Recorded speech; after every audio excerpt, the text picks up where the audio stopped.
অনেকেই কিন্তু বলতে পারে আমাদের উপরে লিঙ্ক আছে, আমাদের লোক আছে। এগুলো সম্পূর্ণ মিথ্যা কথা।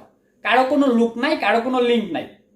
আজকে আপনাদের সাথে আলোচনা করব কিভাবে আপনারা অল্প খরচে দালাল ছাড়া ইউরোপ সহ পৃথিবীর বিভিন্ন দেশে যাবেন। এক দেশ থেকে অন্য দেশে যেতে হলে প্রথমে আপনাকে দুইটা জিনিস লাগবে। এক, আপনি যে দেশ থেকে বের হয়ে যাবেন ওই দেশের পারমিশন। দুই, আপনি যে দেশে ঢুকবেন ওই দেশে ঢুকার পারমিশন। এই দুইটা জিনিস থাকলে পৃথিবীর যে কোনো দেশেই যাওয়া যাবে। এখন আপনি যে দেশে বাস করেন ওই দেশ থেকে বের হয়ে যাওয়ার পারমিশন আপনার আছে কিনা, অথবা আপনি যে দেশে ঢুকবেন ওই দেশে ঢুকার পারমিশন আপনার আছে কিনা, এটা আপনি কিভাবে বুঝবেন?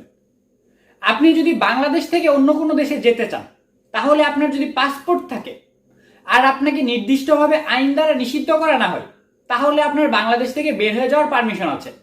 এখন লাগবে হচ্ছে আপনি যে দেশে ঢুকবেন ওই দেশে ঢুকার পারমিশন। এখন ওই দেশে ঢুকার পারমিশন আপনার আছে কিনা এটা কিভাবে বুঝবেন? আপনি যে দেশে ঢুকবেন ওই দেশ যদি আপনাকে ভিসা দেয় তাহলে আপনার ওই দেশে ঢুকার পারমিশন আছে। পাসপোর্ট তো আমরা সবাই করতে পারি। এখন কথা হচ্ছে আমাদের ভিসা কিভাবে দিবে, অথবা আমরা ভিসা কিভাবে পাবো।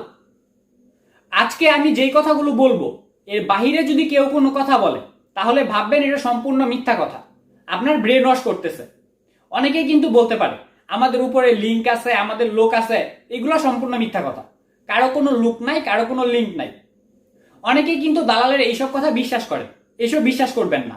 আপনারা দেখবেন দালালের কাছে একজন আগে টাকা জমা দিয়েছে অথচ উনি যেতে পারছে না, পরে টাকা জমা দিয়ে চলে গেছে। তার মানে হচ্ছে যিনি যায় তিনি নিজের যোগ্যতাতে যায়। এখানে দালালের কোনো লিঙ্ক নেই। আচ্ছা, এখন আসেন আপনি বিদেশ কেন যাবেন। বিদেশ যাওয়ার কতগুলো পারপাস রয়েছে।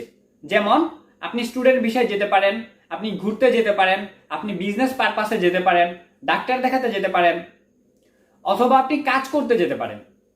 মূল বিষয়টাই হচ্ছে আপনি কি জন্য বিদেশ যাচ্ছেন, ওইটার উপর বেস করে আপনাকে ভিসার জন্য অ্যাপ্লাই করতে হবে। আজকে আপনাদের সাথে আলোচনা করব দালাল ছাড়া অল্প খরচে ট্যুরিস্ট ভিসায় ইউরোপ সহ পৃথিবীর বিভিন্ন দেশে কিভাবে যাবেন। আপনারা কিন্তু চাইলে ট্যুরিস্ট ভিসায় গিয়ে সেটেল হয়ে যেতে পারেন। যেমন কিছুদিন অবৈধভাবে থাকবেন, তারপর নিজেই বুঝবেন কিভাবে কাগজপত্র করতে হবে। এখন কথা হচ্ছে আপনি ইউরোপে যাওয়ার ট্যুরিস্ট ভিসা কিভাবে পাবেন। আপনি যদি বাংলাদেশ থেকে ইউরোপের কোনো দেশে যেতে চান তাহলে আপনাকে এশিয়ার মধ্যে কয়েকটা দেশে ঘুরতে হবে, অথবা আপনার ব্যাংক অ্যাকাউন্টে যদি 50 লাখের উপরে টাকা থাকে তাহলে হয়তো আপনি যেতে পারেন, কিন্তু এটাও শিওর না। আর এম্বাসি কাকে ভিসা দিবে কাকে ভিসা দিবে না এটা সম্পূর্ণ তাদের ব্যাপার। আপনাকে দেখেই ভালো লেগে যেতে পারে, এমনিতেই ভিসা দিয়ে দিতে পারে, অথবা আপনি অনেক টাকার মালিক কিন্তু তবু আপনাকে ভিসা না দিতে পারে। এম্বাসিগুলো কিন্তু মূলত বসানোই হয়েছে আমরা যেন যেতে পারি। আমরা যদি ট্যুরিস্ট ভিসা ইউরোপের কোনো দেশে যাই, আমরা যে দেশে যাব ওই দেশের কিন্তু লাভ। আমরা ওইখানে যাব, টাকা পয়সা খরচ করবো, ওই দেশের লাভ। কিন্তু আমরা যদি ট্যুরিস্ট ভিসা ওইখানে গিয়ে সেটেল হয়ে যাই তাহলে কিন্তু ওনাদের লস। আমরা ওইখানে থাকবো, কাজ করবো, উল্টা বাংলাদেশে টাকা পাঠাবো, এটা কিন্তু ওনাদের লস। ওনারা কিন্তু ওনাদের লসের কথা কখনোই চিন্তা করবে না। আপনি যখন ইউরোপের কোনো দেশের ভিসার জন্য অ্যাপ্লাই করবেন তখন আপনাকে এম্বাসিকে এটা বোঝাতে হবে আপনি ওই দেশে গিয়ে থাকবেন না, ওই দেশে ঘুরে টাকা পয়সা খরচ করে আবার দেশে চলে আসবেন, এটা আপনাকে বোঝাতে হবে।